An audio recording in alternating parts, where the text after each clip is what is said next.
अध्याय 65। मैं बहुत दिनों से तुम्हारा इंतजार कर रहा हूँ। घने जंगल में पेड़ों की पत्तियों के बीच की दरारों से सूरज की रोशनी छिटपुट रूप से गिरती है और मृत पत्तियों से ढकी जमीन पर रोशनी के बिंदु चमकते हैं, जिससे पूरा जंगल थोड़ा सपनों जैसा मूड में आ जाता है। शांत जंगल में अचानक दूर से पास तक पदचिह्नों की आवाज सुनाई दी और कुछ ही पलों बाद 5 आकृतियां धीरे धीरे प्रकट हुईं। जब आकृतियों ने अपने रूप पूरी तरह प्रकट किए तो ये स्पष्ट हो गया कि वे 5 लोग कोई और नहीं बल्कि जियाओ मिंग, जिया यू और अन्य थे। अभी अभी एल्डर सू ने कहा कि जो भी पहले आएगा उसे सबसे अच्छा इनाम मिलेगा। तुम इस बारे में क्या सोचते हो? पांचों में सबसे लंबा बो पाओ अचानक रुक गया और पूछा। जब जियाओ मिंग ने शब्द सुने तो उसने केवल उसे हल्के से देखा और कोई जवाब नहीं दिया। हालांकि नाजुक दिखने वाले जिया यू ने महसूस किया कि उसके शब्दों में कुछ था और उसने भौहें सिकुड़ते हुए पूछा, बो पाओ, तुम्हारा क्या मतलब है? हे, बो पाओ का मतलब यह है कि अब हम एक दूसरे से अलग हो जाएंगे और अपनी क्षमताओं के अनुसार पुरस्कारों के लिए प्रतिस्पर्धा करेंगे। जियांग यानशु, जो लाल लबादा पहने हुए थी, जो उसे चमकदार और सुंदर दिखा रहा था, ने मुस्कुराते हुए कहा। बो पाओ ने जवाब नहीं दिया क्योंकि वह बिल्कुल यही सोच रहा था। जियाओ मिंग के अलावा वह इस समूह में सबसे मजबूत था, 4 सितारा डू ग्रैंड मास्टर की ताकत के साथ, इसलिए उसने उन तथाकथित वरिष्ठ छात्रों का पीछा भी नहीं किया जो उसकी ही उम्र के थे। अब वह जो सोच रहा था वह ये था कि पहले स्थान के खिताब के लिए जियाओ मिंग के साथ प्रतिस्पर्धा कैसे की जाए, और ऐसा नहीं था कि वह खुद के बारे में बहुत ज्यादा सोचता था और जियाओ मिंग को नीचा देखता था। अगर यह एक अखाड़ा मैच होता तो वह तुरंत हार मान लेता क्योंकि वह पहले ही एक बार जियाओ मिंग से हार चुका था, लेकिन यह एक अखाड़ा मैच नहीं था। अब ये चुपके से आगे बढ़ने के बारे में था। उसे जंगल में घुसने का कुछ ज्ञान था जो उसे लगा कि जियाओ मिंग जैसे युवा और कम अनुभवी व्यक्ति के पास नहीं होना चाहिए, इसलिए उसे लगा कि उसके जीतने के अच्छे अवसर हैं, इसलिए उसने सवाल किया। और एक और काफी यथार्थवादी समस्या थी, यानी अगर वे पांचों एक साथ होते तो कप्तान का पद निश्चित रूप से सबसे मजबूत जियाओ मिंग को मिलता। जब समय आया, भले ही वे सभी एक साथ पहले स्थान पर आए, तो सबसे अच्छा इनाम कप्तान को मिलेगा।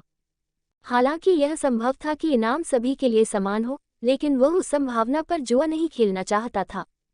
वह अपनी योग्यता के आधार पर जाना पसंद करता था, और अगर वह दूसरों जितना अच्छा नहीं था तो वह इसे स्वीकार करेगा।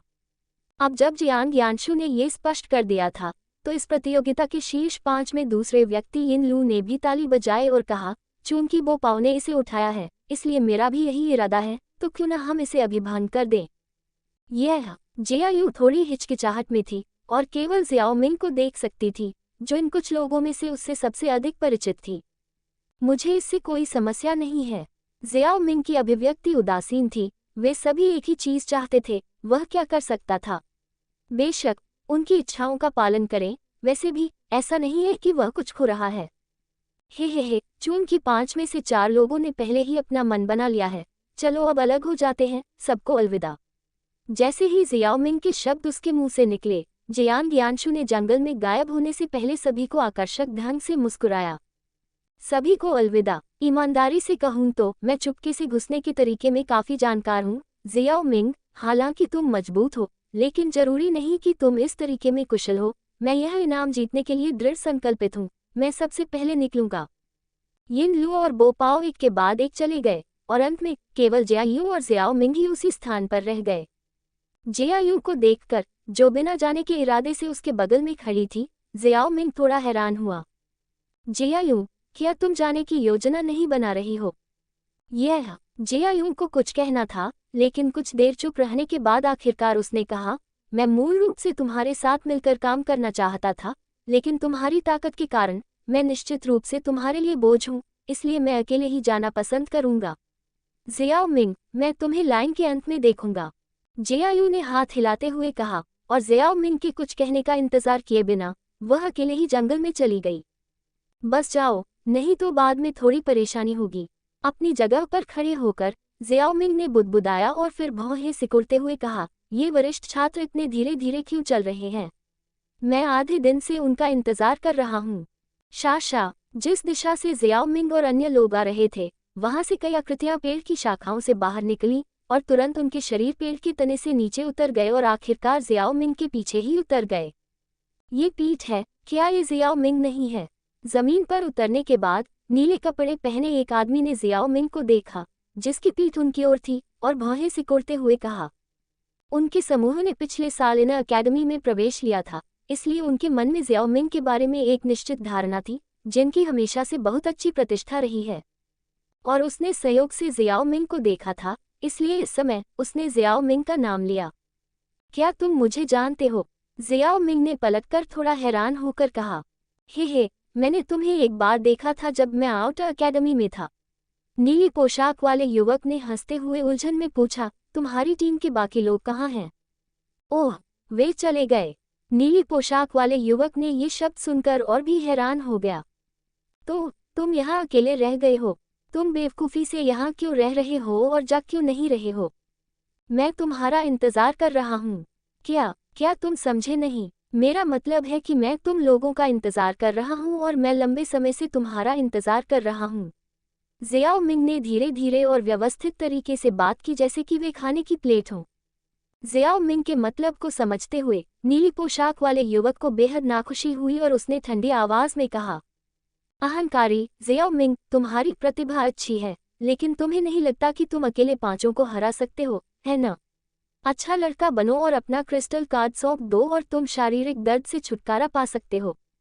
जियाओ मिंग ने बिना कुछ कहे उसकी तरफ देखा, लेकिन जो अर्थ सामने आया वह स्पष्ट था, अगर तुम्हें चाहिए तो खुद आकर ले लो। लानत है, चलो सब साथ चलते हैं। हालांकि वह जियाओ मिंग के रवैये से थोड़ा नाराज था, लेकिन नीली पोशाक वाले युवक ने यह नहीं कहा कि वह उससे अकेले ही लड़ेगा, बल्कि सावधानी से अपने साथियों को उसे घेरने के लिए बुलाया। जैसे ही उसके शब्द निकले, उसके पीछे के 4 लोगों ने अपनी दुखी हुई इकट्ठी की और फुर्तीले हाथों और पैरों से एक साथ जियाओ मिंग की ओर दौड़ पड़े। जलती हुई लौ की हथेली, उद्धरण चिन्ह ... उद्धरण चिन्ह। जियाओ मिंग के शरीर पर कई जगह कई हमले हुए। भयंकर हमलों से एक ध्वनि उत्पन्न हुई, उसे मारा जाएगा। एक चपटा चिट्टा युवक मुस्कुराए बिना नहीं रह सका, क्योंकि उसने देखा कि उसका हमला जियाओ मिंग पर पड़ने से बस एक पल दूर था, और अंदर ही अंदर वह में मन ही मन सोच रहा था, कितना प्रतिभाशाली व्यक्ति, लेकिन फिर भी हमने उसे एक ही चाल में गिरा दिया। सावधान। इससे पहले कि वह सोच पाता कि उसे किस बात से सावधान रहना है, उसने महसूस किया कि एक तेज हवा उसकी छाती की ओर बह रही है। उसके बाद उसकी छाती से एक बहुत बड़ा दर्द फैल रहा है। धमाका, धमाका, धमाका, धमाका। लगभग एक ही समय में 4 तेज आवाजें सुनाई दी, और फिर 4 आकृतियां जो मूल रूप से जियाओ मिंग की ओर चमक रही थीं, तेज गति से पीछे की ओर उड़ गईं। नीले वस्त्र वाले युवक के सिर के ऊपर से उड़ते हुए पहले पेड़ों से टकराईं, जिससे वे हिंसक रूप से हिलने लगे, और फिर पीछे हटने के बल से जमीन पर गिर गईं। विस्मयादिबोधक चिन्ह, विस्मयादिबोधक चिन्ह, विस्मयादिबोधक चिन्ह, विस्मयादिबोधक चिन्ह। नीले वस्त्र वाला युवक भयभीत हो गया, क्योंकि उसने अपने साथियों के मुंह से एक साथ खून के 4 झोंके निकलते देखे, क्योंकि वे उठने में असमर्थ थे और अब लड़ने में सक्षम नहीं थे। उसने टाई शान और अन्य लोगों को, जो मेरे जितने ही शक्तिशाली थे, एक पल में हरा दिया। जियाओ मिंग किस राज्य में है? इस समय नीली पोशाक वाले युवक के मन में बस यही विचार था। लार निगलते हुए वह जियाओ मिंग की ओर मुड़ा, जो उसकी ओर चल रहा था, और रोने से भी बदतर मुस्कान प्रकट की। वरिष्ठ जियाओ मिंग, अभी अभी हमारी आंखें माउंट ताई को नहीं देख पाईं और आपको नाराज कर दिया। मैं आपसे माफ़ी मांगने आया हूँ, क्या आप हमें माफ़ कर सकते हैं? हाँ, जियाओ मिंग ने मुस्कुराते हुए कहा। सच में? नीली पोशाक वाले युवक के चेहरे पर आश्चर्य की झलक दिखी। उसे लगा कि उसे पीटा जाएगा, लेकिन पहले आपको एक चीज देनी होगी। क्या चीज? उन शब्दों पर नीली पोशाक वाले युवक को स्पष्ट रूप से बेचैनी महसूस हुई, और उसने जो मुस्कान दिखाई थी वह सिकुड़ गई। ऐसा नहीं हो सकता, ऐसा नहीं हो सकता। वह आउटर अकादमी में रहा था, उसके पास जानने का कोई तरीका नहीं था। फायर क्रिस्टल कार्ड सौंप दो। जियाओ मिंग के शब्दों ने उसके डर की पुष्टि की। नीली पोशाक वाला युवक रोने वाला था, लेकिन उसके आंसू नहीं निकले। अरे, उसे कैसे पता चला? नीली पोशाक वाले युवक को खट्टा चेहरा और थोड़ी सी भी हरकत के बिना देखकर जियाओ मिंग ने भौहें उठाईं। लगता है कि ईमानदार बनने के लिए तुम्हें अभी भी पिटाई की जरूरत है। अरे रुको, मैं इसे तुम्हें दे देता हूँ, ऐसा मत करो। ये देखकर कि जियाओ मिंग आगे बढ़ने वाला था, नीली पोशाक वाले युवक का चेहरा बहुत बदल गया और वह कुछ देर तक संघर्ष करता रहा। फिर आखिरकार भूरे चेहरे के साथ अपने नितंबों पर बैठ गया। उसकी हथेली कांप रही थी, क्योंकि उसने अपनी स्टोरेज रिंग से एक हल्का नीला फायर क्रिस्टल कार्ड निकाला और उसे जियाओ मिंग को सौंप दिया। थोड़ी देर बाद जियाओ मिंग ने अपना क्रिस्टल कार्ड उठाया जिसकी संख्या 102 हो गई थी, और उसके चेहरे पर मुस्कान आ गई जब उसने अपने हाथ में 5 क्रिस्टल कार्ड नीली पोशाक वाले युवक को फेंक दिए। जियाओ मिंग मुस्कुराया और कहा, बहुत बहुत धन्यवाद, अलविदा। नीली पोशाक वाले युवक ने उदास होकर सोचा, कौन तुम्हें अलविदा कहना चाहता है। जब उसने अपने क्रिस्टल कार्ड को देखा जिसमें केवल 7 दिनों की अग्नि ऊर्जा बची थी, जियाओ मिंग को परवाह नहीं थी कि वह क्या सोचता है, और यह कहने के बाद वह मुड़ा और चला गया। अगले कुछ दिनों तक जियाओ मिंग ने खोज जारी रखी 5 वरिष्ठ छात्रों की टीम जो अकेले थे। हालांकि ये वरिष्ठ छात्र अनुभवी थे और साथ मिलकर अच्छा काम करते थे, लेकिन उनमें से ज्यादातर जियाओ मिंग से प्रभावित नहीं हो पाए। यहाँ तक कि वे वरिष्ठ छात्र जिनका दायरा जियाओ मिंग के जैसा था, वे भी जियाओ मिंग की कुछ चालों से ज्यादा कुछ हासिल नहीं कर पाए। इस स्थिति में जियाओ मिंग की फसल बहुत ज्यादा थी। इसके अलावा अग्नि ऊर्जा शिकार प्रतियोगिता में एक नियम था कि यदि कोई वरिष्ठ छात्र दल जंगल में अपनी अग्नि ऊर्जा 10 से कम खो देता है तो वे अयोग्य घोषित कर दिए जाते थे और शिकार में भाग लेने के लिए जंगल में नहीं रह सकते थे, और उस समय उन्हें स्वचालित रूप से चले जाना पड़ता था। जियो मिंग को उन लोगों द्वारा पीछा किए जाने का डर नहीं था जिन्हें उसने हराया था। इस तरह जंगल में वरिष्ठ छात्र दल कम होते जा रहे थे। सैन्य शून्य आत्मा सील की शक्ति को नियंत्रित करते हुए जियो मिंग ने ब्लैक व्हाइट इविल स्टॉपर नामक अंतिम बची हुई टीम के सबसे मजबूत खिलाड़ी को जमीन पर गिरा दिया, जिससे जंगल में छिपे हुए नए छात्रों में आश्चर्य की चीख निकल गई और वे खुद को दिखाने की हिम्मत नहीं कर पाए। अपनी सांस को शांत करने और अपने सिर से पसीना पोंछने के बाद जियो मिंग ने black white evil stopper team के सदस्यों को देखा जो जमीन पर गिर गए थे, और टीम लीडर के पास जाने से पहले black white evil stopper team की ताकत पर आह भरी और कहा, अपने फायर क्रिस्टल कार्ड सौंप दो। खांसी, इस साल के सबसे मजबूत, वास्तव में शक्तिशाली होने के योग्य पराजित black white evil stopper team के कप्तान ने मुश्किल से कहा क्योंकि उसके मुंह से खून का एक बड़ा कौर निकल रहा था। हाँ, ये देखकर कि वह हिल नहीं रहा था, जियो मिंग जारी रखने वाला था।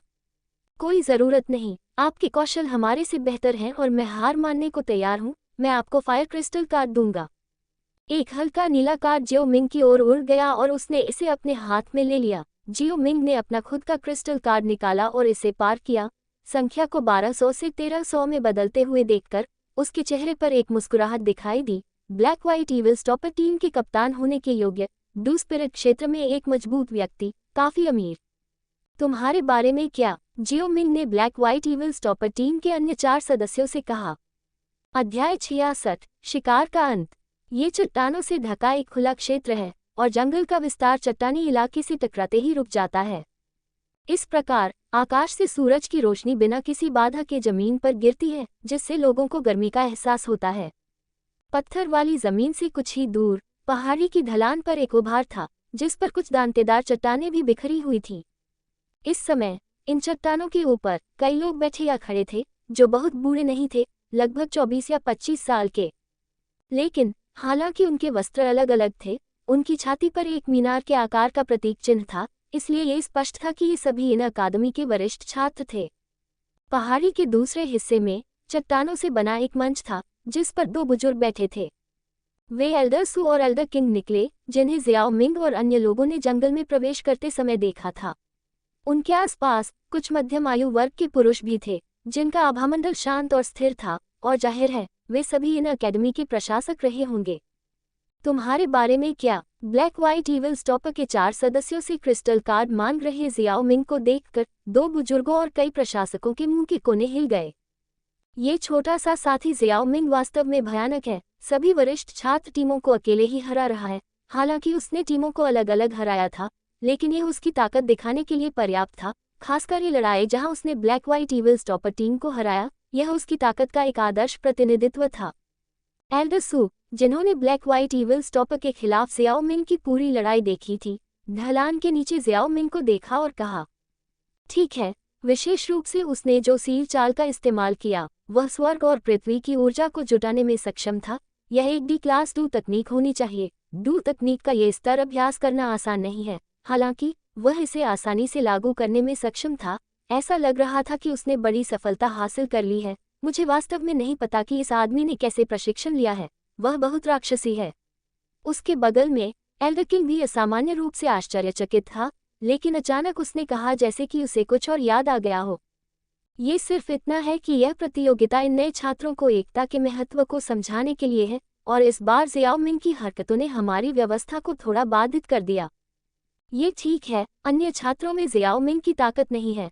उनमें से अधिकांश पहले से ही वरिष्ठ छात्रों के साथ लड़ चुके हैं। ज़ियाओ मिंग बहुत कम प्रभाव डालते हैं।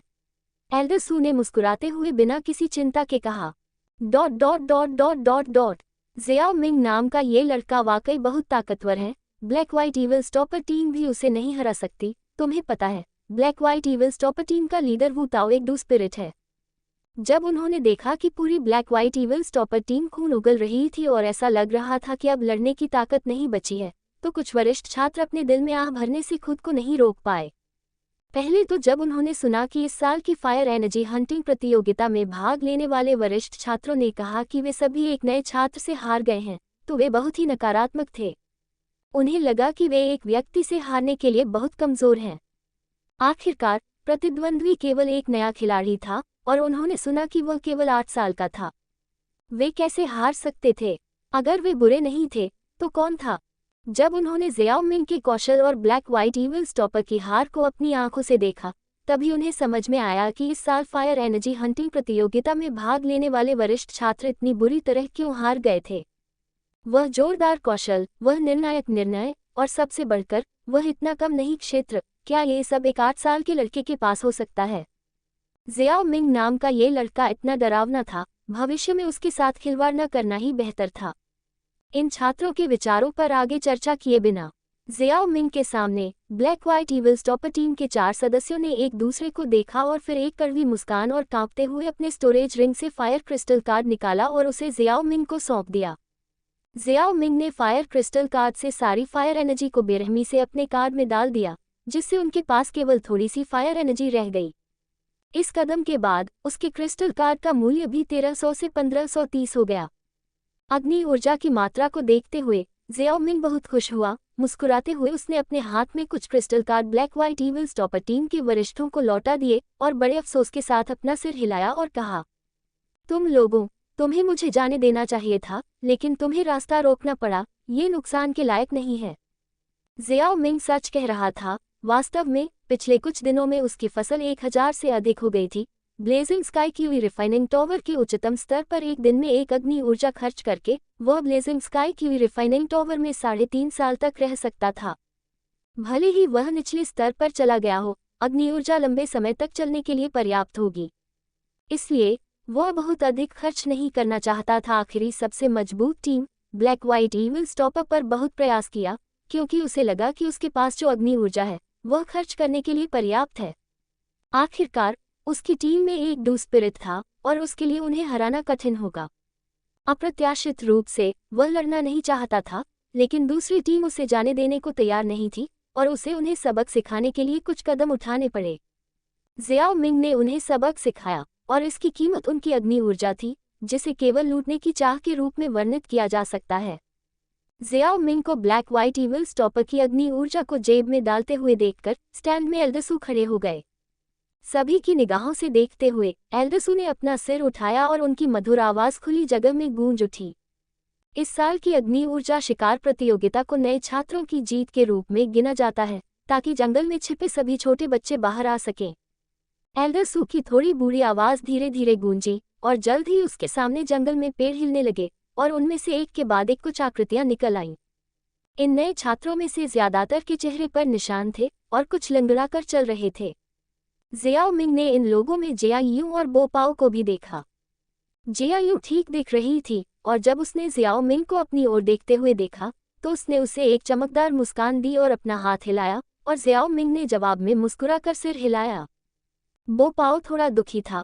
उसकी आंखों के नीचे 2 काले घेरे थे, जैसे कि उसे बहुत बुरी तरह पीटा गया हो। वास्तव में बोपाओ ने जो पहले कहा था वह गलत नहीं था। वह वास्तव में चुपके से चलने की कला में कुशल था, लेकिन अगर वह कुशल भी होता तो ब्लैक व्हाइट ईविल स्टॉपर के सामने इसका कोई फायदा नहीं होता, जो एक खुली जगह में रहता था। वह चुपके से चलने में अच्छा था, छिपने में नहीं। अंत में बोपाओ कोई रास्ता न सोच पाने के कारण अपनी गति से जोरदार हमला करने की कोशिश करता है, लेकिन स्वाभाविक रूप से यह असफल हो जाता है और वह ब्लैक व्हाइट ईविल स्टॉपर से टकरा जाता है। जब सभी नए छात्र बाहर आए तो एल्डसू की आवाज़ फिर से सुनाई दी। इस बार इस साल की अग्नि ऊर्जा शिकार प्रतियोगिता के विजेता के रूप में जियाओ मिंग ने एक उत्कृष्ट प्रदर्शन किया है और उसे हरे रंग के क्रिस्टल कार्ड के साथ साथ 50 दिनों की अग्नि ऊर्जा और नए छात्रों के लिए 3 दिनों की अग्नि ऊर्जा से पुरस्कृत किया गया है। वाह, सभी नए छात्रों ने आश्चर्य से कहा, क्या अभी भी इतनी अच्छी चीज थी? आखिरकार उन्हें बिना किसी कारण के कुछ न करने का इनाम मिला था। ये वास्तव में अच्छा था। जब वे खुश हो रहे थे उसी समय उन्होंने जियाओ मिंग को थोड़ी अधिक कृतज्ञता से देखा। आखिरकार अगर वह सभी वरिष्ठ छात्रों को नहीं हराता तो वे नए छात्र जीत नहीं पाते। एल्डरसू को पता था कि उन्होंने कुछ भी नहीं किया था और मूल रूप से पिछली प्रक्रिया के अनुसार इन नए छात्रों को पुरस्कृत नहीं किया जाएगा और वरिष्ठ छात्रों से कोई सबक नहीं मिलेगा। लेकिन जियाओ मिंग ने सभी वरिष्ठ छात्रों को हरा दिया था, जिसका मतलब था कि नए छात्रों ने जीत हासिल की थी। इसलिए फिनिश लाइन तक पहुंचने का इनाम, जो उसने प्रतियोगिता से पहले कहा था, सम्मानित किया जाना था। ये लोग एक साथ भाग गए और उसने ये गिनने की जहमत नहीं उठाई कि कौन पहले आया। इसलिए उसने सीधे प्रत्येक को 3 दिन की अग्नि ऊर्जा दी। बहुत ज्यादा नहीं, उतनी ही जितनी अग्नि ऊर्जा उनमें से कुछ से चुराई गई थी, जो उनके नुकसान की भरपाई करने के लिए पर्याप्त थी। अध्याय 67। अंत में इन अकादमी में प्रवेश करना। हरे रंग का क्रिस्टल कार्ड। नए लोगों के विपरीत, जो उत्साहित और पुरस्कृत महसूस कर रहे थे, पहाड़ी पर वरिष्ठ छात्र एल्डसू के मुंह से निकलने वाले शब्दों को सुनकर कुछ हद तक शोर मचाने से खुद को रोक नहीं पाए। ईर्ष्या भरी निगाहें फिर जियाओ मिंग की ओर मुड़ गईं, जो मैदान के बीच में खड़ा था। हरे रंग का क्रिस्टल कार्ड, वह क्या है? वरिष्ठ छात्रों के प्रदर्शन ने नए छात्रों की जिज्ञासा जगा दी। हे, इन अकादमी में फायर क्रिस्टल कार्ड को निम्न से उच्च, काले, नीले, हरे, लाल और बैंगनी से 5 रंगों में विभाजित किया गया है। आपके हाथों में काले रंग का क्रिस्टल कार्ड सबसे निचले स्तर का क्रिस्टल कार्ड है। इस प्रकार का क्रिस्टल कार्ड केवल ब्लेजिंग स्काई की रिफाइनिंग टॉवर के पहले 2 स्तरों में खेती करने के लिए योग्य है, जबकि नीले रंग का क्रिस्टल कार्ड तीसरे और चौथे स्तर में है और यह इसी तरह जारी रहता है। यदि आप अपने क्रिस्टल कार्ड को अपग्रेड करना चाहते हैं तो आपको इन अकादमी में इसके लिए फायर एनर्जी का भुगतान करना होगा। इसके लिए 100 दिनों की फायर एनर्जी का भुगतान करना होगा। अब जब जियाओ मिंग को हरे रंग के क्रिस्टल कार्ड से पुरस्कृत किया गया है तो ये 300 दिनों की फायर एनर्जी की बचत के बराबर है, जो कि कोई छोटी राशि नहीं है। इन पुराने इन अकादमी के अधिकांश छात्र अभी भी नीले रंग के क्रिस्टल कार्ड का उपयोग कर रहे हैं। ये देखकर कि नए छात्रों को संदेह था और यह सोचकर कि जियाओ मिंग को शायद हरे रंग के क्रिस्टल कार्ड की अवधारणा भी नहीं पता होगी, एल्डसू ने मुस्कुराते हुए थोड़ा समझाया।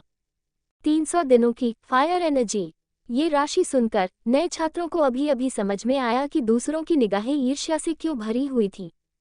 वरिष्ठ छात्र जिन्होंने कुछ दिनों की फायर एनर्जी प्राप्त करने के लिए जंगल में फायर एनर्जी हंटिंग प्रतियोगिता में भाग लिया था, उनके पास केवल 5 दिनों की अग्नि ऊर्जा थी और यदि वरिष्ठ छात्र उन्हें हरा भी देते तो भी उनके पास केवल 3 दिन होते। लेकिन अग्नि ऊर्जा के ये 3 दिन ही उन्हें खुश कर सकते थे, इसलिए वे कल्पना कर सकते थे कि यह अग्नि ऊर्जा कितनी कीमती थी। हरे रंग का क्रिस्टल कार्ड 300 अग्नि ऊर्जा के बराबर था, जिसे बहुत अच्छी वस्तु माना जाना चाहिए। इसके बारे में सोचने के बाद नए छात्रों ने भी ईर्ष्या की नज़र दिखाई। जियाओ मिंग उन नए छात्रों की तरह नहीं था। वह बिल्कुल भी हैरान नहीं था क्योंकि वह पहले से ही हरे रंग के क्रिस्टल कार्ड का उद्देश्य जानता था। एल्डरसू के समझाने के बाद उसका हाथ कांप उठा और उसके हाथ में एक हरे रंग का क्रिस्टल कार्ड दिखाई दिया। उसने अपनी उंगली चटकाई, कार्ड जियाओ मिंग की ओर बढ़ा और अंत में उसके सामने मदरा गया। तुम्हारा इनाम पहले से ही अंदर है, इसलिए तुम काले रंग के क्रिस्टल कार्ड के अंदर की अग्नि ऊर्जा निकाल सकते हो और फिर उसे मुझे वापस कर सकते हो। ये सुनकर जियाओ मिंग ने फुर्ती से वैसा ही किया जैसा उसे बताया गया था और एक पल बाद काले रंग का क्रिस्टल कार्ड, जो खाली रह गया था, एल्डसू को सौंप दिया। काले रंग का क्रिस्टल कार्ड प्राप्त करने पर एल्डसू ने थोड़ा सिर हिलाया और मुस्कुराते हुए कहा, ठीक है, मैं किसी और को दूसरों के लिए पुरस्कार लाने की व्यवस्था करूंगा जब उन्हें बाद में रहने के लिए जगह मिल जाएगी। अब जब आप सभी ने अग्नि ऊर्जा शिकार प्रतियोगिता पास कर ली है तो पहले मेरे पीछे इन अकादमी में आएं। इन शब्दों के साथ उसने आगे बढ़कर धीरे धीरे पहाड़ की ढलान से नीचे एक टूटी हुई पत्थर की सीढ़ी की ओर चलते हुए मुड़ गया। आखिरकार इन अकादमी में प्रवेश करने का समय आ गया है। यह आसान नहीं था। चलो, मैं ये देखने के लिए इंतजार नहीं कर सकता कि इन अकादमी कैसी है। अधिकांश नए छात्रों को जंगल में बुरी तरह पीटा गया था, लेकिन अब जब वे उस इन अकादमी में प्रवेश करने वाले थे जिसके लिए वे तरस रहे थे, तो उनका उत्साह छिपाना मुश्किल था। वे एल्डर सू के पीछे जल्दी से चले गए और सीढ़ियां चढ़ गए। पत्थर की सीढ़ियां बहुत ऊंची नहीं थीं और सिर्फ 1 या 2 मिनट में जियाओमिंग और दूसरे नए छात्र ऊपर चढ़ गए और फिर उनके शरीर ऊपर उठे और वे पहाड़ी की चोटी पर खड़े थे। जब उनकी आंखें उनके सामने घूमी तो उनके सामने जो छवि उभरी उसने उन्हें धीरे धीरे थोड़ी ठंडी हवा में सांस लेने पर मजबूर कर दिया। क्या यह इन अकेडमी है? पहाड़ी पर नए छात्रों के मुंह से बड़बड़ाहट आई। पहाड़ी के पीछे एक बहुत बड़ा डूबा हुआ बेसिन था और इस बेसिन के आकार को देखकर ऐसा लग रहा था जैसे कोई बहुत बड़ा उल्कापिंड आसमान से गिरकर दुर्घटनाग्रस्त हो गया हो। बेसिन के अंदर ऊंची ऊंची इमारतें भव्य थीं और जब कोई ऊपर से नीचे देखता था तो उसे इमारतों पर लगातार कूदते और फिसलते हुए काले पिस्सू जैसे साए दिखाई देते थे। आगे देखने पर आप देख सकते थे कि बेसिन आश्चर्यजनक रूप से बड़ा था और जब आप बेसिन के अंत में पहुंचते थे तो आप केवल भव्य इमारतें और हरे भरे वनस्पति देख सकते थे। ये कल्पना से परे था कि जियानान अकादमी के पीछे अंतहीन पहाड़ों में ऐसी अजीब जगह छिपी हुई थी। स्वागत है छोटों, जियानान अकादमी के दिल में आंतरिक अकादमी। नए छात्रों के चेहरों पर आश्चर्य देखकर मुस्कुराते हुए एल्डसू ने अपने हाथों को आपस में थपथपाया और हंस पड़े। अब जब शिकार खत्म हो गया है, आप सभी नए छात्रों को मेरे साथ इन अकेडमी में वापस आकर बस जाना चाहिए, तब आप वास्तव में इन अकेडमी का हिस्सा बन जाएंगे। मेरा विश्वास करें, जब तक आप यहाँ दृढ़ रह सकते हैं, जब आप यहाँ से जाएंगे तो आपको लगेगा कि आपकी प्रगति के लिए ये सब सार्थक रहा है। कुछ देर प्रतीक्षा करने के बाद नए छात्रों को अपना उत्साह शांत करने का मौका देते हुए एल्डसू ने धीरे से कहा। सभी नए छात्रों ने थोड़ा सिर हिलाया। उन वरिष्ठ छात्रों में से वे पहले से ही समझ सकते थे कि इस इन अकेडमी में साधना करने का कितना बड़ा लाभ होगा। चलो चलें, सभी मेरे पीछे आओ। हाथ हिलाने से एल्डसू की आकृति धुंधली छाया में बदल गई और विशाल बेसिन की ओर चल पड़ी। उसके बाद सभी नए छात्रों ने भी तुरंत अपने शरीर हिलाए और तुरंत पहाड़ से नीचे उतर गए। अचानक एक के बाद एक लंबे समय तक आसमान में उत्साहित चीखें सुनाई दी। Dot dot dot dot dot dot चीख। एक लकड़ी का दरवाजा धीरे धीरे खुला और दरवाजे के साथ सूरज की रोशनी की एक किरण फैल गई जो आखिरकार जमीन पर एक पतली रोशनी बन गई। जब लकड़ी का दरवाजा पूरी तरह से खुला तो रोशनी तेजी से फैली और तुरंत कई आकृतियां अंदर आ गईं। अगुवाई में एक एल्डर ने अपनी नजरें चौड़े मंडप पर घुमाई और मुस्कुराया। यही वह जगह है जहां अब से तुम पांचों रहोगे। 5 लोग एक साथ रह रहे हैं। इन शब्दों पर जियान ज्ञानशु, जो उसके पीछे चल रहा था, दंग रह गया और फिर निराशा में बोला, एल्डसू, तुम जिया यूं और मुझे, 2 लड़कियों को, उनके साथ 3 पुरुषों के साथ रहने नहीं दोगे, है न? अगर यह जियाओमिंग है तो ठीक है, लेकिन बो पाओ और यिन लू, वे दोनों। शब्द पूरे नहीं हुए थे लेकिन अर्थ स्पष्ट था। हाँ एल्डसू, अगर यह जियाओमिंग है तो ठीक है, लेकिन बो पाओ और यिन लू, 2 बड़े लोगों का हमारे साथ रहना उचित नहीं है न? जिया यून ने भी सहमति जताई। ये स्पष्ट था कि वह इस व्यवस्था के लिए थोड़ी प्रतिरोधी भी थी जिसे रोका नहीं जा सकता था। हालांकि वे सभी जियानान अकादमी में लोकप्रिय व्यक्ति थे, वे एक दूसरे को नहीं जानते थे। फायर एनर्जी हंटिंग प्रतियोगिता के दौरान वे शुरू से ही अलग हो गए थे और कोई दोस्ती नहीं की थी। अचानक एक ही छत के नीचे रहना, यह कोई आश्चर्य की बात नहीं थी कि लड़कियों को इससे परेशानी थी। ओह, यह मंडप बहुत बड़ा है और इसमें काफी कमरे हैं, आपको किस बात का डर है? एल्डसू ने उदासीन मुस्कान के साथ अपना सिर हिलाया, लेकिन हालांकि उन्हें कोई आपत्ति नहीं थी, उन्होंने एक समाधान सुझाया। बेशक, अगर यदि आप वास्तव में ऐसा नहीं चाहते हैं तो आप अकेले जा सकते हैं और किसी गुट में शामिल हो सकते हैं और उनके साथ रह सकते हैं। इन अकेडमी में वे गुट एक स्थान किराए पर लेने के लिए अपनी ऊर्जा खर्च करते हैं। आप इस वर्ष शीर्ष 5 छात्र हैं, आपके लिए किसी गुट में शामिल होना आसान है। अध्याय 68, इन अकेडमी में स्थिति। गुटबाजी। यह आश्चर्यजनक है कि इन अकेडमी में अभी भी ऐसी चीजें मौजूद हैं, क्या आप उन्हें मना नहीं करते? जिया यून ने उलझन में थोड़ा सा भौहें सिकोड़ते हुए पूछा। ओह, उन्हें प्रतिबंधित क्यों किया जाना चाहिए? इस तरह की प्रतिस्पर्धात्मकता ही हमें इन अकेडमी में चाहिए। अगर आप धमकाए नहीं जाना चाहते हैं तो आपको अपनी ताकत को बेहतर बनाने के लिए कड़ी मेहनत करनी होगी, अन्यथा सब कुछ अनदेखा कर दिया जाएगा।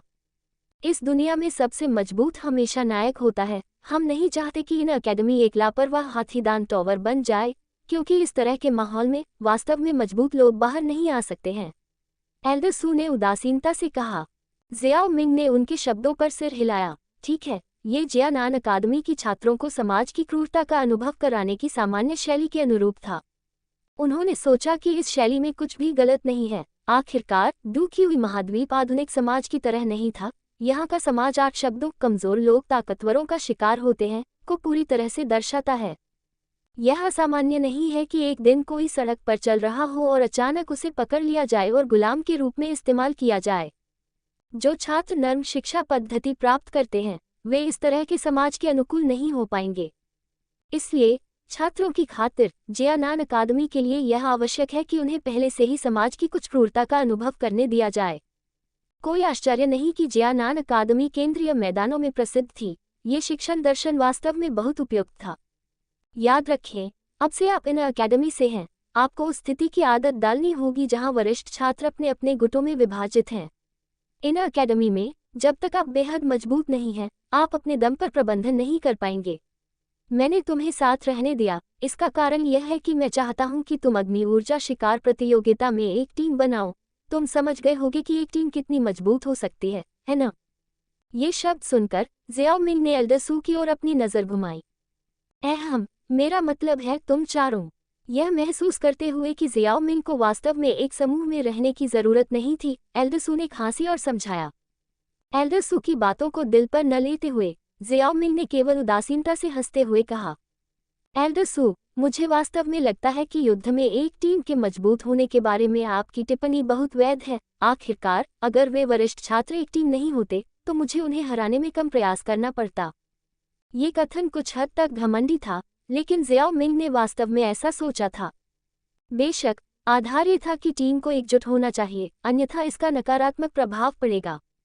जिया यून और अन्य लोगों ने जियाओ मिंग को अवाक होकर देखा, लेकिन कुछ नहीं कहा, क्योंकि अलग होने के बाद जियाओ मिंग अकेले ही सभी वरिष्ठ छात्रों को हराने में सक्षम था, जबकि उन्हें पीछा करने में कठिन समय लगा। अंतर बहुत बड़ा था।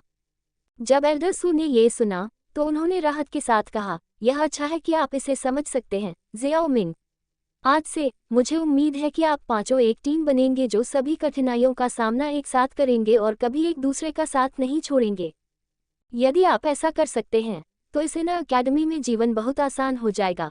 एक व्यक्ति की ताकत चाहे कुछ भी हो, एक टीम के लिए कोई मुकाबला नहीं है ना? यह बो पाओ, यिन लू और अन्य लोगों ने एक दूसरे को झिझकते हुए देखा लेकिन कुछ नहीं कहा। जब परिस्थितियां दी जाती हैं तो एक अव्यक्त समझ वाली टीम बनती है। ये कहना थोड़ा बेईमानी है कि वे एक ऐसी टीम बनाएंगे जहां वे पहले एक साथ कठिनाइयों का अनुभव किए बिना एक दूसरे को कभी नहीं छोड़ेंगे। बो पाओ और अन्य लोग आउटर अकादमी में सभी लोकप्रिय व्यक्ति थे, इसलिए स्वाभाविक रूप से वे ऐसा कुछ नहीं कहना चाहते थे जो पूरा न हो सके। वैसे भी सभी निर्णय आपके हाथ में हैं, बस समय आने पर पछताना मत। उनकी प्रतिक्रिया ने एल्डर सू को आह भरने पर मजबूर कर दिया और स्थिति को मजबूर नहीं किया। ठीक है, देर हो रही है, आप अपने आप घर की सफाई कर सकते हैं और फिर रात को आराम कर सकते हैं। कल से आप जितनी बार चाहें इन अकादमी देख सकते हैं। मुझे यकीन है कि यह जगह आपको निराश नहीं करेगी। कोई साधना पाठ्यक्रम नहीं, जियांग यानशु ने जल्दी से पूछा। इन अकादमी को उस तरह की चीज की जरूरत नहीं है। जब तक आपके पास पर्याप्त अग्नि ऊर्जा है, आप blazing sky QE refining tower में प्रवेश कर सकते हैं। वहां साधना करना किसी भी पाठ्यक्रम से अधिक उपयोगी है। ओह हाँ, मैं लगभग भूल ही गया था। अकादमी सामूहिक रूप से छात्रों को सप्ताह में एक बार प्रवेश के लिए संगठित करेगी। यदि आप किसी पाठ्यक्रम के बारे में बात करना चाहते हैं तो मुझे लगता है कि इसे गिना जाना चाहिए। इसके अलावा इन अकादमी में डू टेक्निक हॉल और क्यूई मेथड हॉल भी है। अगर आप क्यूई मेथड या डू टेक्निक प्राप्त करना चाहते हैं तो आप वहां जा सकते हैं, लेकिन निश्चित रूप से ये भी इस आधार पर है कि आपके पास इसे खरीदने के लिए पर्याप्त फायर एनर्जी है। अन्यथा आउटर अकेडमी की तुलना में इन अकेडमी वास्तव में अधिक स्वतंत्र है। अगर आपको लगता है कि आपके पास मौजूद फायर एनर्जी पर्याप्त नहीं है और आपके हाथ खुजली कर रहे हैं, तो आप फायर एनर्जी प्राप्त करने के लिए फाइटिंग एरेना जा सकते हैं, लेकिन निश्चित रूप से ये केवल तभी है जब तुम्हारे पास पर्याप्त ताकत है, अन्यथा तुम सब कुछ खो दोगे। जियाओ मिंग और अन्य लोगों ने थोड़ा सिर हिलाया, ये संकेत देते हुए कि वे समझ गए हैं। अगर कुछ और नहीं है तो तुम आराम कर सकते हो, और अगर कोई काम है तो तुम मुझे खोजने आ सकते हो। जियाओ मिंग और अन्य लोगों की ओर हाथ हिलाते हुए एल्डसू ने मुड़कर दरवाजे की ओर मार्च किया। अंततः जियाओ मिंग और अन्य लोगों की नजरों से ओझल हो गया। एल्डसू को जाते हुए देखकर जियाओ मिंग ने अपने हाथों से ताली बजाई और जिया यूं और अन्य लोगों को देखकर मुस्कुराया। अपने कमरों को साफ कर लो, भले ही तुम में से कोई भी भविष्य में इस मंडप को छोड़ना चाहे। मुझे यकीन है कि यह इतनी जल्दी नहीं होगा। तुम्हें इन अकेडमी से परिचित होने में कुछ समय लगेगा। इस दौरान मुझे आशा है कि तुम सभी मिलजुल कर रहोगे और कोई अप्रिय घटना नहीं होगी। हम जेआईयू और अन्य लोगों ने अपना सिर हिलाया और तुरंत तितर बितर हो गए, प्रत्येक एक कमरे की तलाश में। Dot dot dot dot dot dot. सुबह सुबह सूरज चमक रहा था। जियाओ मिंग ने अपनी मांसपेशियों का व्यायाम करते हुए मंडप कक्ष में मुक्केबाजी का सेट किया था। उसने जेआईयू और अन्य लोगों को सीढ़ियों से नीचे आते देखा। जियाओ मिंग, तुम वाकई मेहनती हो। तुम अभी अग्नि ऊर्जा शिकार प्रतियोगिता में लगातार कई लड़ाइयों से गुजरे हो। मुझे लगा कि तुम कल अच्छी तरह आराम करोगे। मुझे उम्मीद नहीं थी कि तुम इतनी जल्दी उठ जाओगे। ये देखकर कि मंडप कक्ष में मौजूद व्यक्ति जियाओ मिंग था, जेआईयू की आंखें चमक उठी और उसने मुस्कुराते हुए कहा, ये सिर्फ आदत है। अपना काम रोककर जियाओ मिंग लकड़ी की कुर्सी पर चला गया और बैठ गया। बेपरवाही से अपने पास रखी एक चाय का कप उठाया और उसे पीने लगा। ये चाय डूक्यूई के परिसंचरण को कुछ बिंदुओं तक बढ़ा देती है। ये वास्तव में अच्छी चाय है, लेकिन यह अफसोस की बात है कि मालिक के घर में ज्यादा स्टॉक नहीं बचा था। चाय की चुस्की लेते हुए जियाओ मिंग ने मन ही मन सोचा। अपने पिछले जन्म में जियाओ मिंग को अपने परिवार के प्रभाव के कारण चाय पीना पसंद था और उसने कभी नहीं सोचा था कि पुनर्जन्म के बाद डूक्यूई महाद्वीप में ऐसी चीजें होंगी। इसके अलावा डूक्यूई की वजह से कुछ चायों में असाधारण प्रभाव थे। वह जिस प्रकार की चाय पी रहा था उसे फायर क्लाउड टी कहा जाता था, जिसका प्रभाव डूक्यूई के परिसंचरण को तेज करने का था और यह डू मास्टर स्तर के लिए सबसे प्रभावी थी। उसने इसे अपने गुरु से लिया था। केवल इस चाय का उत्पादन अपेक्षाकृत कम था और जियाओ मिंग केवल समय समय पर कुछ पीता था। जियाओ मिंग, क्या आपके पास आज के लिए कोई योजना है? क्या आप किसी गुट में शामिल होना चाहते हैं? जेआयून जियाओ मिंग के बगल में कुर्सी पर बैठ गई और जियाओ मिंग के विचारों को बाधित किया। योजना, इन अकेडमी के चारों ओर घूमना चाहिए। किसी गुट में शामिल होने की कोई जल्दी नहीं है। मैं पहले देखना चाहता हूं कि ब्लेजिंग स्काई की रिफाइनिंग टावर कैसा दिखता है। जियाओ मिंग का वास्तव में किसी गुट में शामिल होने का कोई इरादा नहीं था। गुट में शामिल होने से वह अनिवार्य रूप से नियमों और विनियमों से प्रभावित होगा। वह हमेशा से उन्हें नापसंद करता था। जहां तक अपना गुट बनाने की बात है, फिर से ये बहुत परेशानी की तरह लग रहा था। जियाओ मिंग को भी लगा कि वह इसके लिए उपयुक्त नहीं है। इसलिए उसने स्नातक होने तक अकेले ही साधना करने की योजना बनाई। अध्याय 69, श्रद्धांजलि शुल्क। यही हमारा इरादा भी था, लेकिन एल्डसू ने कहा कि वह आज प्रतियोगिता की अग्नि ऊर्जा हमें देने के लिए एक प्रशासक भेजेंगे, इसलिए हम यहाँ थोड़ी देर प्रतीक्षा करना चाहते थे। जियान ज्ञानशु ने आज लाल सूट पहना था, कम दिखावटी और अधिक औपचारिकता के साथ। वह जियायू के पीछे चली गई और जियाओ मिंग की दूसरी तरफ बैठ गई। जियाओ मिंग की नाक में खुशबू आ रही थी जब वह बोल रहा था। ओह, तुम साथ जाने की योजना बना रहे हो? जियाओ मिंग उसकी बातों पर थोड़ा हैरान था। आखिर उसने उन्हें एक रात में कैसे नहीं देखा। इन दोनों महिलाओं के रिश्ते में बहुत सुधार हुआ लग रहा था। क्या ऐसा हो सकता है कि एल्डसू की बातों का किसी तरह असर हुआ हो? हम दोनों साथ जाने की योजना बना रहे हैं। हम दोनों को एक दूसरे का ख्याल भी रखना है न? जहाँ तक बो पाओ और येन लू की बात है, वे भी हमारे जैसा ही सोचते होंगे, क्योंकि उन्होंने यह नहीं कहा कि वे हमारे साथ इन अकेडमी देखने जाना चाहते हैं। बो पाओ और दूसरा व्यक्ति चाहे जो भी सोचे। तुम्हें क्या लगता है जियाओ मिंग, क्या तुम हमारे साथ जाने के लिए इंतजार करना चाहोगे? जियान ज्ञानशु ने मुस्कुराते हुए समझाया, फिर बयानबाजी करते हुए पूछा, क्या मैं उनके साथ चलूं? अपनी आंखें नीची करके जियाओ मिंग ने अपने कप में बची हुई चाय पी और खड़े होते ही उसे टेबल पर रख दिया। इसे भूल जाओ, कौन जानता है कि अग्नि ऊर्जा वाला प्रशासक कब आएगा। मैं पहले निकल जाऊंगा। इतना कहकर जियाओ मिंग ने उन पर हाथ हिलाया और धीरे धीरे दरवाजे की ओर चल पड़ा। मंडप से बाहर निकलते ही पेड़ों से घिरा एक रास्ता था और उसके दोनों ओर इस साल के दूसरे नए छात्रों के घर थे। बेशक जियाओ मिंग के मंडप और बाकी चार की तुलना में उनका मंडप थोड़ा ज्यादा मामूली था, इसलिए ऐसा लग रहा था कि इस तरह का व्यवहार हर किसी के लिए उपलब्ध नहीं था। इस समय कई नए छात्रों के कोई संकेत नहीं थे, इसलिए ऐसा इसलिए हुआ होगा क्योंकि अग्नि ऊर्जा शिकार प्रतियोगिता ने नए छात्रों को इतना हिला दिया था कि वे इतनी जल्दी नहीं जागे। जियाओ मिंग को इस बात की ज्यादा परवाह नहीं थी कि सड़क पर लोग ही या नहीं, इसलिए उसने अपने पैर जमीन पर टैप किए और उसका शरीर धुएं के एक झोंके में बदल गया क्योंकि वह एवेन्यू के अंत की ओर बढ़ गया।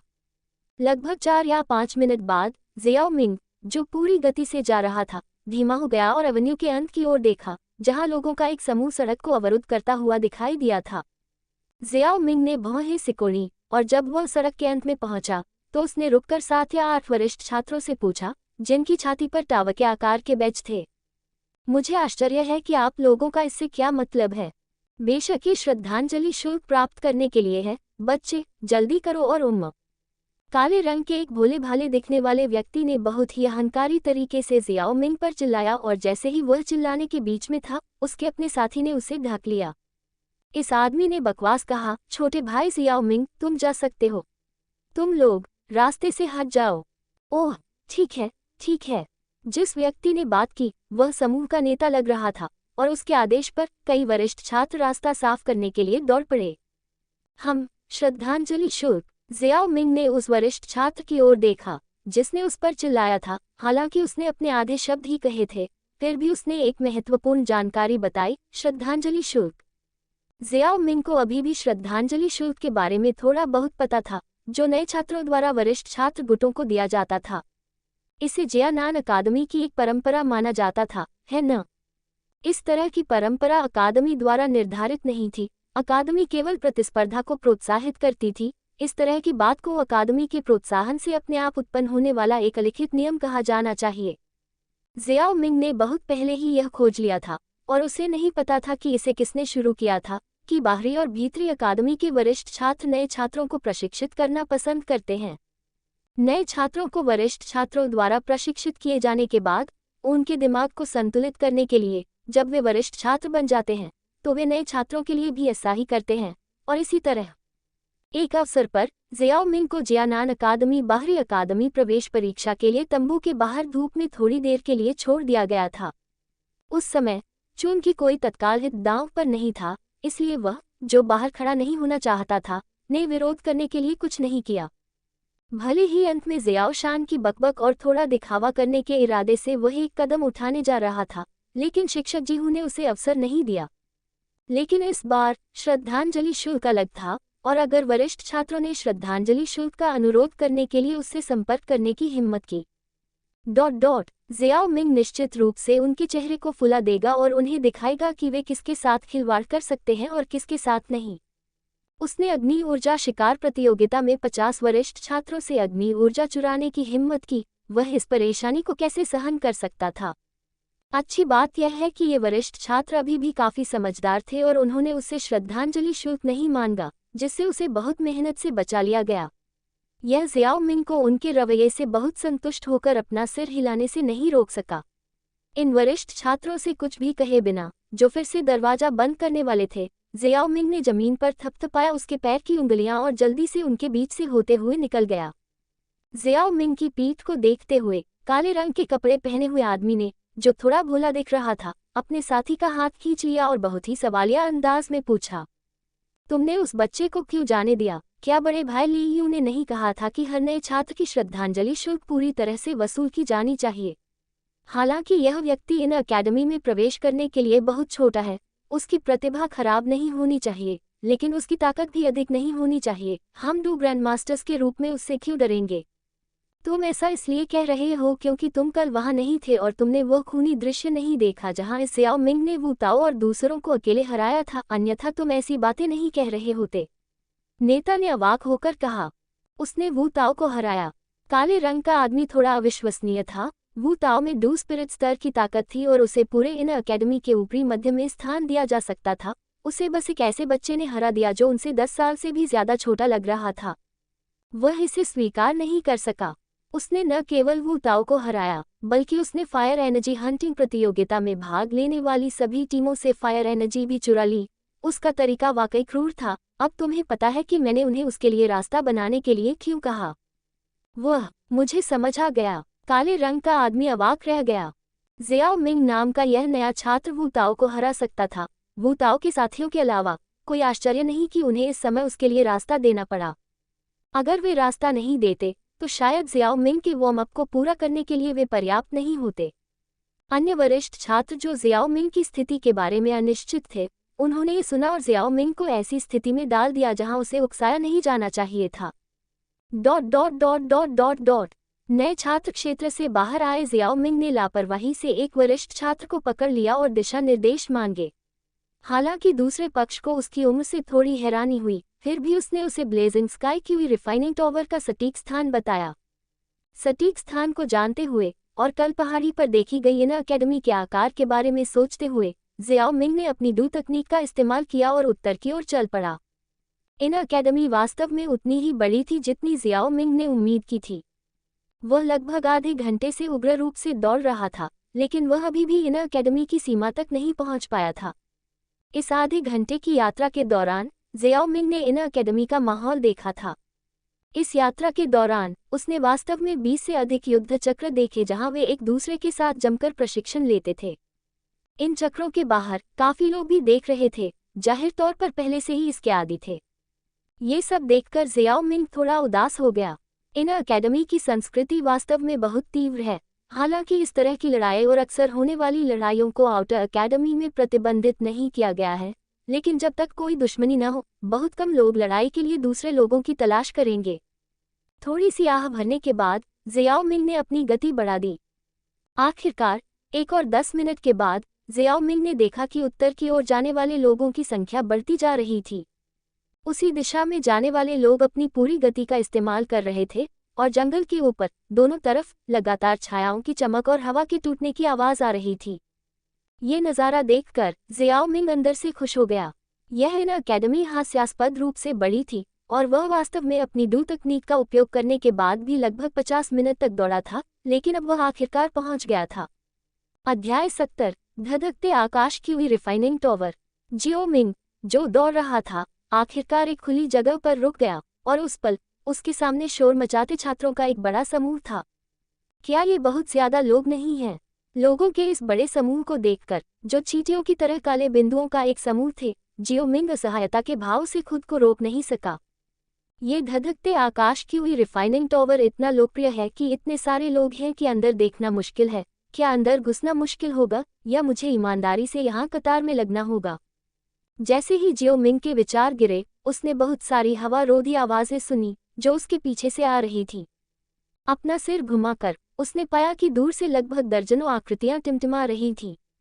इन लोगों की गति बहुत तेज थी और 10 सेकंड से भी कम समय में लोग सड़क के किनारे कई बड़े पेड़ों की शाखाओं पर चढ़ गए। कुछ देर तक उन्हें देखने के बाद उनमें से प्रत्येक ने उतरने की कोशिश की, जिसमें बहुत से छायाचित्र ऊंचाइयों से नीचे झपट्टा मारते हुए आए और अंत में बेहद दबंग तरीके से सीधे काले बिंदुओं के समूह के सामने छिप गए। जियाओ मिंग, जिसने ये दृश्य देखा, वह खुद को रोक नहीं सका और बोला, चलो चुपके से अंदर घुसते हैं, वहां और भी लोग हैं। ये कहते हुए वह भीड़ के बीच की ओर बढ़ गया। अरे, वह कौन था? हे भगवान, तुम इतने मजबूत क्यों हो? अपनी अत्यधिक शारीरिक शक्ति के साथ जियाओ मिंग आखिरकार आसानी से भीड़ के सामने पहुंच गया। अंत में वह एक खुली जगह पर रुक गया। रास्ते में थोड़ी भीड़ होने के कारण जियाओ मिंग की नज़र में सबसे पहले एक धंसी हुई जमीन दिखाई दी। उस धंसी हुई जमीन के भीतर एक बहुत बड़ा काला टावर जमीन में गहराई तक दबा हुआ था, जिसमें सिर्फ टावर का सिरा और एक अंधेरा प्रवेश द्वार दिखाई दे रहा था। ये ब्लेजिंग स्काई की हुई रिफाइनिंग टावर है और इसके अंदर फॉलन हॉट फ्लेम है। जियाओ मिंग की नज़र जमीन के ऊपर टावर के फर्श को ध्यान से स्कैन करती है और अचानक महसूस करती है कि टावर के आसपास की जगह में झुर्रियां और साथ ही विकृति का एक अस्पष्ट भाव है।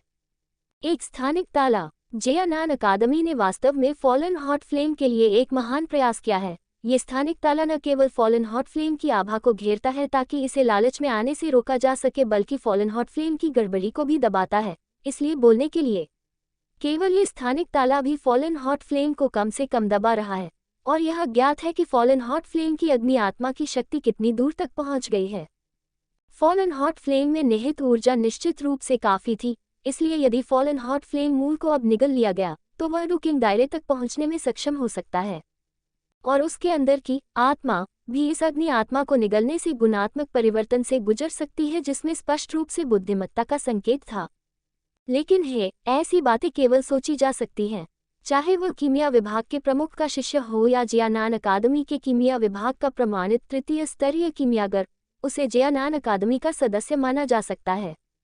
भले ही वह इस तरह की स्थिति के साथ प्रथम एल्डरसूकियान के पास ये कहने के लिए दौड़ा हो, मैग्मा के नीचे 2 स्वर्गीय लपटे हैं, मुझे बड़ी वाली दे दो, कोई रास्ता नहीं था कि वह उस पर विश्वास करे।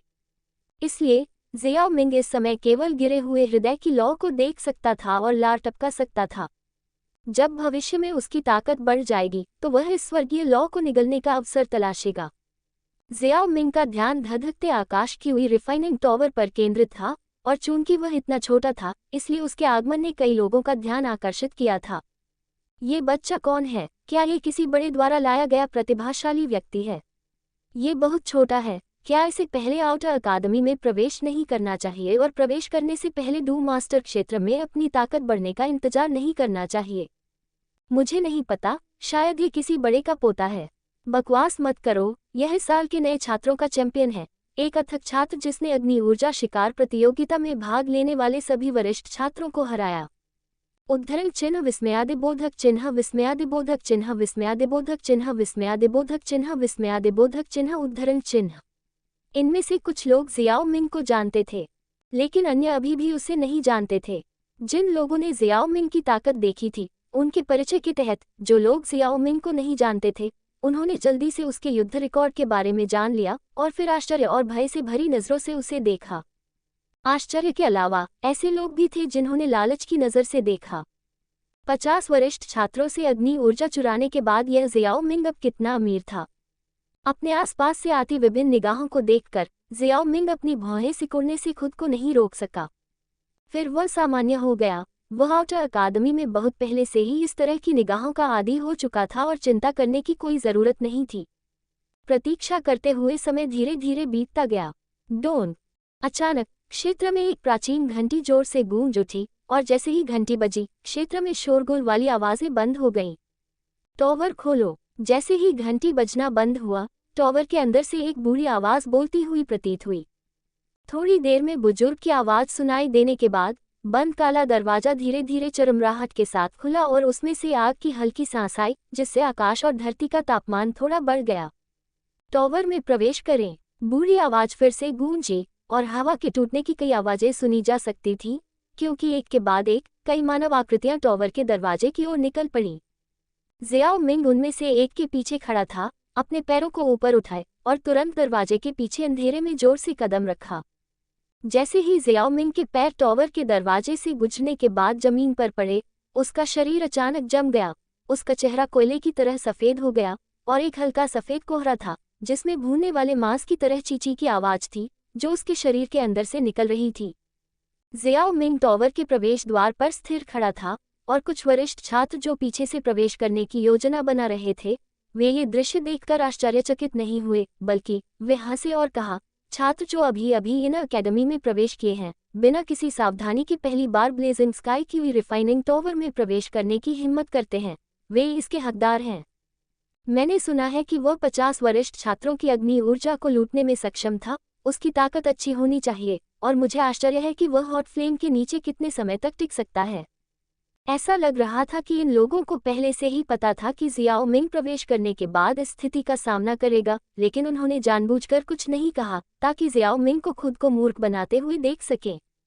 हालांकि ज़ियाओ मिंग को खुद को मूर्ख बनाते हुए देखना उसे मारने की इच्छा के समान नहीं था, और जल्द ही किसी ने कहा, टॉवर के अंदर बड़ों को रिपोर्ट करो, यह उसका पहली बार ब्लेजिंग स्काई की हुई रिफाइनिंग टॉवर में प्रवेश करने का समय है।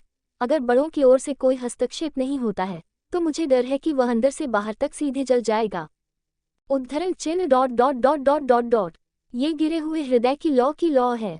ज़ियाओ मिंग का मन उसके शरीर में डूबा हुआ था, क्योंकि वह उस अजीब लौ को देख रहा था जो अचानक और बेवजह उसके शरीर के भीतर से प्रकट हुई थी। ये लौ इतनी अजीब थी कि यह कुछ असामान्य थी, और इसका कोई और कारण नहीं था सिवाय इसके कि यह लौ आश्चर्यजनक रूप से अदृश्य और आकारहीन थी। जब से यह अदृश्य लौ प्रकट हुई, इससे निकलने वाले उच्च तापमान ने ज़ियाओ मिंग के आंतरिक मेरिडियन, हड्डियों, मांसपेशियों और अन्य अंगों को थोड़ा झुंझुनी शुरू कर दी। ज़ियाओ मिंग जानता था कि यह उच्च तापमान से जलने का एक अग्रदूत था, और अगर यह जारी रहा तो उसे डर था कि जल्द ही उसके शरीर के मेरिडियन इस लौ से बेकार हो जाएंगे। एक बार जब उसकी मेरिडियन अनुपयोगी हो गई तो निस्संदेह यह एक दुखी साधक के रूप में उसके जीवन का अंत होगा। स्थिति गंभीर थी, लेकिन जियाओ मिंग बिल्कुल भी नहीं घबराया, क्योंकि वह समाधान जानता था।